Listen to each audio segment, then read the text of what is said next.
Hello, good morning students. This video is for standard 7 subject science. In this video lecture we will go ahead in our chapter number 6 physical and chemical change. In earlier lecture we started this chapter. तो last lecture में हमने क्या पढ़ा था कि physical change और chemical दो type की change होते हैं. Physical change क्या होता है और नाउ हमें पढ़ना है कि केमिकल चेंज में अलग अलग क्या होता है. हमने दो तीन एक्टिविटी भी देखी थी जिसमें एक में हमने क्या किया था, मैग्नीशियम की रिबन है उसको बर्न किया था. फिर एक में हमने क्या किया था, ये जो ब्लेड होती है आयरन की जो ब्लेड होती है उसको कॉपर सल्फेट की जो सॉल्यूशन है उसमें ड्रॉप करके रखते हैं. तो कौन सी प्रोसेस होती है. नाउ हम देखेंगे activity number 6.8. Take about a teaspoonful of vinegar in a test tube. Add a pinch of baking soda. अब देखो विनेगर है वो क्या है, एक एसिडिक एसिड है और बेकिंग सोडा एक बेसिक सॉल्यूशन है. You would hear a hissing sound and see bubbles of a gas coming out. अगर आपके पास विनेगर ना हो तो ये आप घर पे भी किससे कर सकते हो, लेमन से. अगर आप क्या करोगे, थोड़ा सा लेमन जूस लोगे और उसमें बेकिंग सोडा थोड़ी सी पिंच ऑफ बेकिंग सोडा डालोगे तो एकदम से बबल्स होने लगेंगे और हिसिंग ऐसा मतलब साउंड आएगा. बहुत खुद की भी ट्राई कर सकते हो. Pass this gas through freshly hissing sound and see bubbles of gas के बबल्स होंगे. Pass this gas through freshly prepared lime water as shown in figure 6.5. यानी कि उसमें से जो गैस बबल्स होते हैं, जो गैस निकलती है उसको आपको क्या करना है, लाइम वाटर में पास करना है. कैसे देख सकते हो आप फिगर पर 6.5 में जो नेक्स्ट पेज पे दी गई है. एक टेस्ट ट्यूब में हमने क्या किया है, विनेगर में बेकिंग सोडा ऐड किया है. तो उस पे एक टेस्ट ट्यूब या तो एक पाइप लगाई हुई है जिससे आपका जो गैस है वो निकल के सीधा कौन से दूसरी जो ट्यूब है, जिस टेस्ट ट्यूब जिसमें लाइम वाटर रखा है उसमें जाएगा. Now the change in the test tube is as follows. क्या होता है, विनेगर यानी कि एसिडिक एसिड जो बेकिंग सोडा का केमिकल नेम क्या है, सोडियम हाइड्रोजन कार्बोनेट. तो उसके साथ मिक्स होकर क्या बनेगा, carbon dioxide plus other substances. The reaction between carbon dioxide and lime water is as follows. अब क्या करते हैं हम, कार्बन डाइऑक्साइड यानी जो गैस प्रोड्यूस हुई है उसको हम एंटर करते हैं लाइम वाटर के सॉल्यूशन में. तो उसके साथ वो कैसे रिएक्ट करेगा, carbon dioxide CO2 plus lime water becomes calcium carbonate and water. तो उससे क्या बनेगा, कैल्शियम कार्बोनेट बन जाएगा और वाटर प्रोड्यूस होगा. When carbon dioxide is passed to lime water, calcium carbonate is formed which makes lime water milky. यानी जो लाइम वाटर है वो कैसा बन जाएगा, मिल्की. तो बेसिकली ये क्या है, केमिकल चेंज है जिसमें हम जानते हैं कि केमिकल चेंज में क्या होता है, एक नई प्रोडक्ट या तो नया सब्सटेंस है वो प्रोड्यूस होता है. The turning of lime water into milky is a standard test of carbon dioxide. क्योंकि इसकी वजह से कार्बन डाइऑक्साइड का टेस्ट भी कर सकते हो कि ये जो गैस है वो कार्बन डाइऑक्साइड है कि नहीं. Now in activity 6.6, 6.8, 6.7 ये सब में आपने देखा कि कोई ना कोई अलग चीज है वो बन रही है. जैसे कि ऐश बनी थी मैग्नीशियम रिबन को बर्न करने से, वो भी एक नई प्रोडक्ट थी. फिर reaction of copper sulphate with iron produced iron sulphate and copper. Both of these are new substances. फिर विनेगर और बेकिंग सोडा को मिक्स किया तो कौन सा प्रोड्यूस हुआ गैस, कार्बन डाइऑक्साइड. यानी कि ये जो चेंज है इसमें कोई ना कोई नई प्रोडक्ट है वो प्रोड्यूस हो रही है.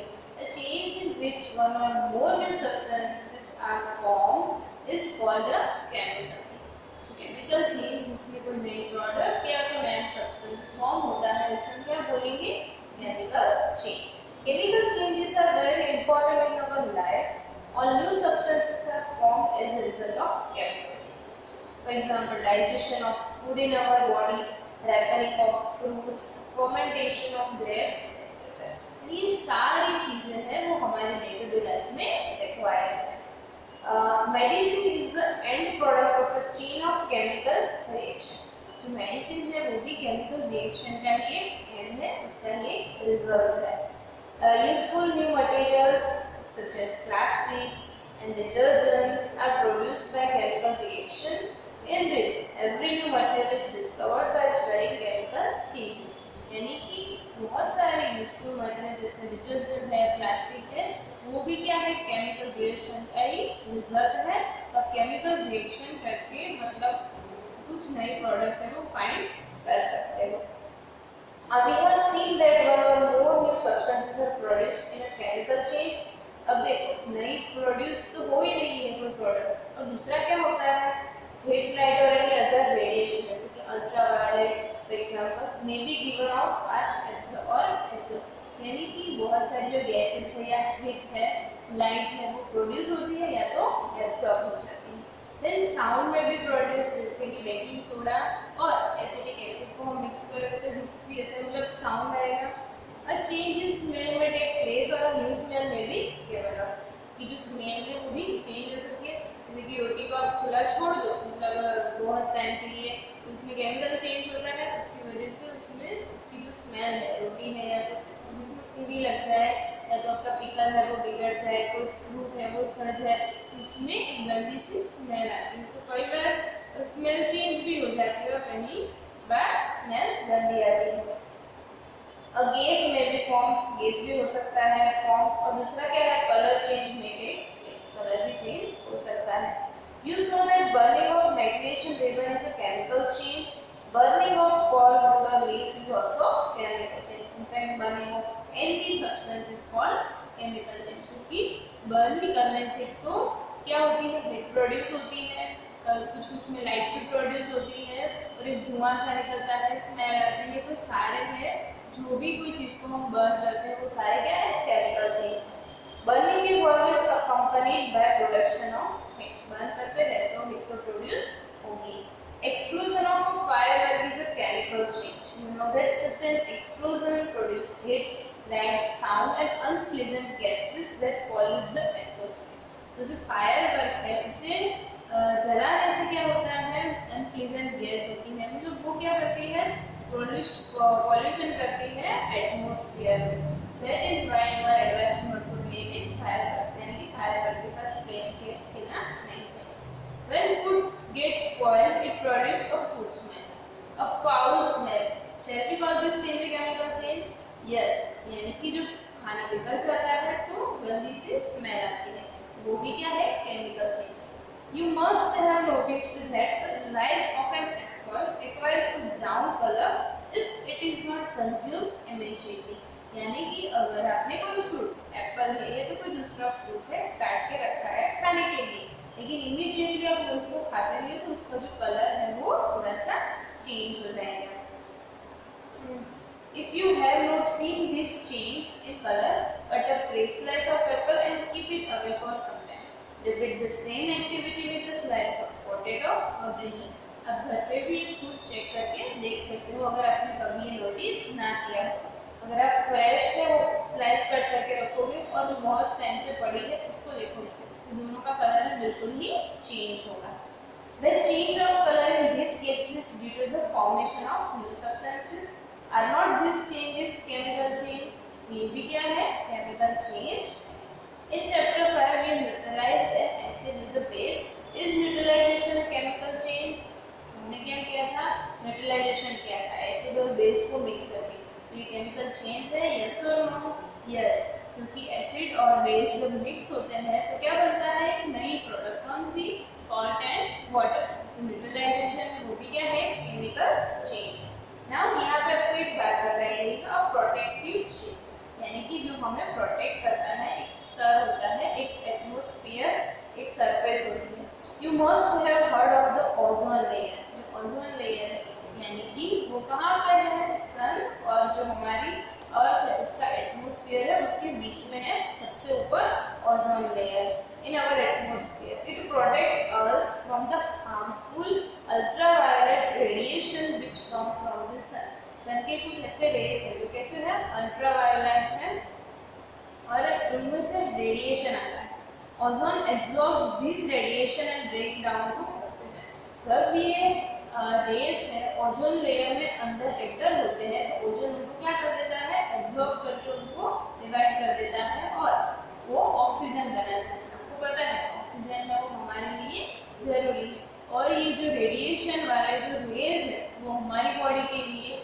एनिमल्स की बॉडी के लिए बहुत ही खतरनाक होते हैं, वो हमारी स्किन को डिसीज कर सकते हैं। Oxygen is different from ozone, can be called the breaking down of ozone chemical chain.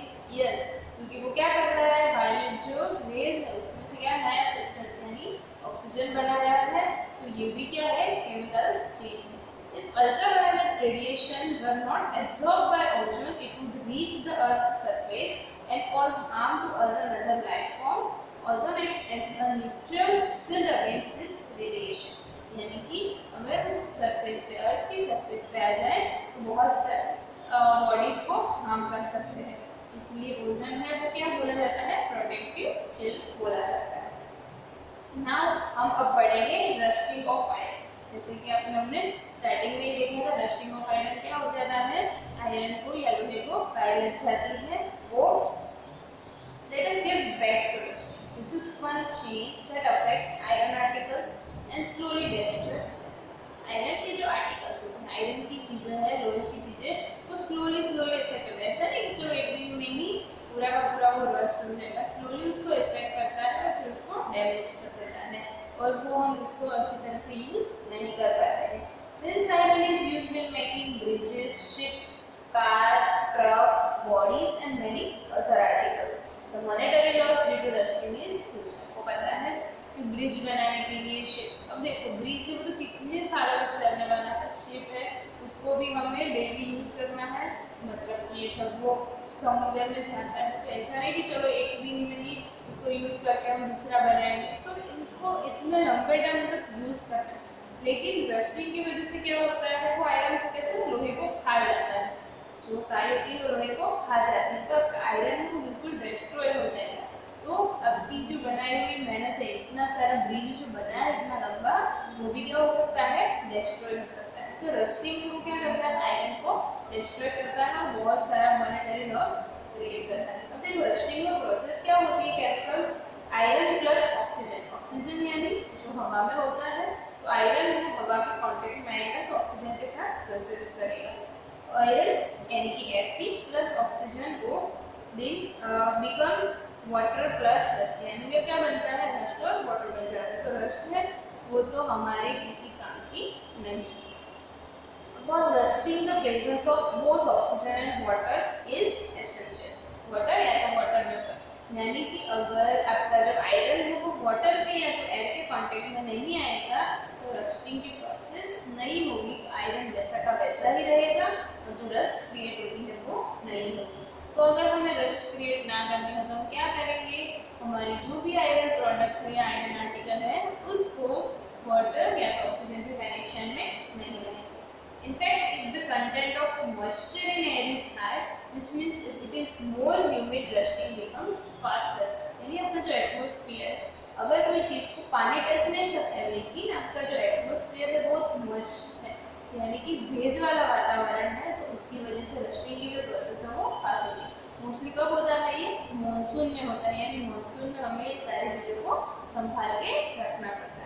So how do we prevent rusting, prevent iron articles from coming in contact with oxygen or water or both? यानी कि अगर rusting को रोकना हो तो क्या करेंगे, iron की प्रोडक्ट को कांटेक्ट किसके, ऑक्सीजन एंड वाटर या तो वाटर वेपर के कांटेक्ट में आने से बचाना है।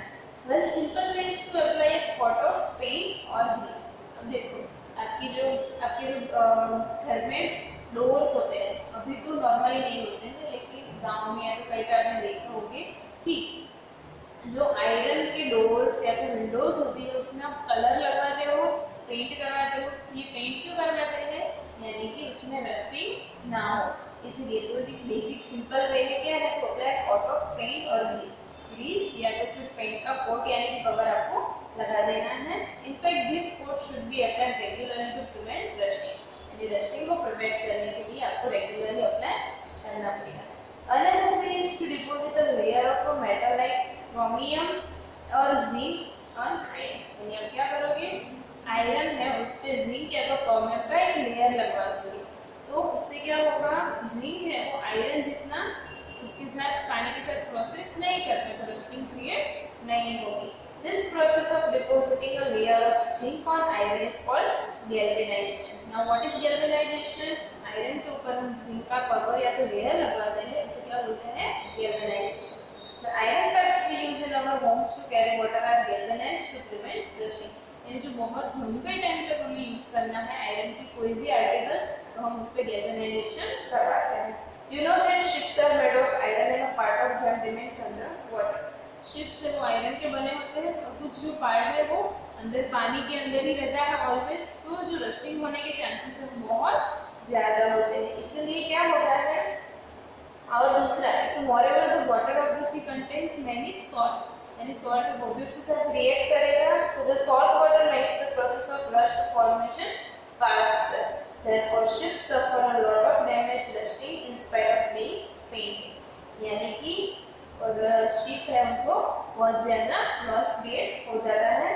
so much so that a fraction of ships iron has to be replaced every year. अब देखो तो क्या करना पड़ेगा, पेंट लगवाया है फिर भी कुछ ना कुछ रस्टिंग होता रहेगा, क्योंकि वो पूरा दिन पानी के अंदर ही रहता है। इसीलिए डे टू डे मतलब कि कुछ कुछ इंटरवल टाइम पीरियड पे उसका जो आयरन है तो जो ऊपर लेयर लगाया हुआ है उन्हें चेंज करता रहना चाहिए। अब स्टेनलेस स्टील क्या होता है, stainless steel is made by mixing iron with carbon and metals like chromium, nickel and manganese. It does not rust. इसमें पहले से ही आयरन में हम ये सारे सब्सटेंस ऐड कर देते हैं तो वो रस्टिंग की प्रोसेस नहीं होने देते। तो स्टेनलेस स्टील है वो मोस्टली कहाँ पे यूज होता है, अगर आप देखोगे तो जो डॉक्टर्स जो सारे इक्विपमेंट्स यूज करते हैं उनकी जो निडल होती है इंजेक्शन के लिए या कहीं पे, तो वो कौन से स्टेनलेस स्टील यूज करते हैं, यानी आपकी बॉडी में कोई भी डिफेक्ट ना हो रस्टिंग। अगर जो उनका जो इंस्ट्रूमेंट है वो रस्ट हो गया हो तो फिर उन्हें वो यूज नहीं कर सकते। नाउ लास्ट पॉइंट है क्रिस्टलाइजेशन। क्रिस्टलाइजेशन क्या होता है, क्रिस्टल यानी कि स्फटिक जो एक टाइप का सब्सटेंस है। In class 6 you have learned that salt can be obtained by the evaporation of sea. Salt तो किसमें से बनता है, इवापोरेशन से हमें मिलता है।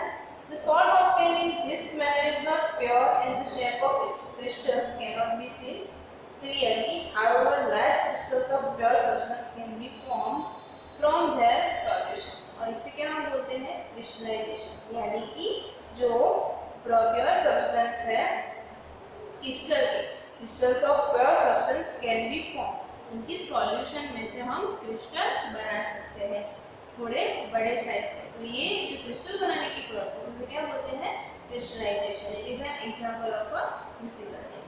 क्या है, सॉल्यूशन है, उसको थोड़ी देर ऐसे रखा जाएगा कुछ प्रोसेस करके, तो हम क्या बना देंगे, क्रिस्टल बना सकते हैं। ये हम एक्टिविटी 6.9 में देखेंगे। Take a cup full of water in a beaker and add a few drops of dilute sulphuric acid. क्या करना है, वाटर के साथ सल्फ्यूरिक एसिड को मिक्स करना है, हीट द वाटर, उसे गर्म करना है। When it starts boiling in copper sulfate powder slowly while stirring continuously, यानी कि धीरे धीरे आपको हिलाते जाना है और इसमें कॉपर सल्फेट है वो ऐड करते जाना है। Continue adding copper sulphate powder till no more powder can be dissolve, यानी कि उसमें जितना भी डिसॉल्व हो सकता है पानी में उतना कॉपर सल्फेट आपको उसमें डालते जाना है। तो क्या होगा, नाउ अब डिसॉल्व हो गया। फिल्टर द सॉल्यूशन, सॉल्यूशन को फिल्टर करना है। अलाउ इट टू कूल, ठंडे रहने दो थोड़ी देर के लिए। Do not disturb the solution when it is cooling. Look at the solution after some time. Can you see the crystals of copper sulphate, यानी कॉपर सल्फेट क्या था, पाउडर था, उसको हमने डिसॉल्व किया वाटर में सल्फ्यूरिक एसिड के साथ। तो ये प्रोसेस करने के बाद क्या होता है, धीरे धीरे वो क्रिस्टल बन जाएगा। लेकिन अगर वो नहीं बनता है तो आपको थोड़ी देर तक वेट करना है।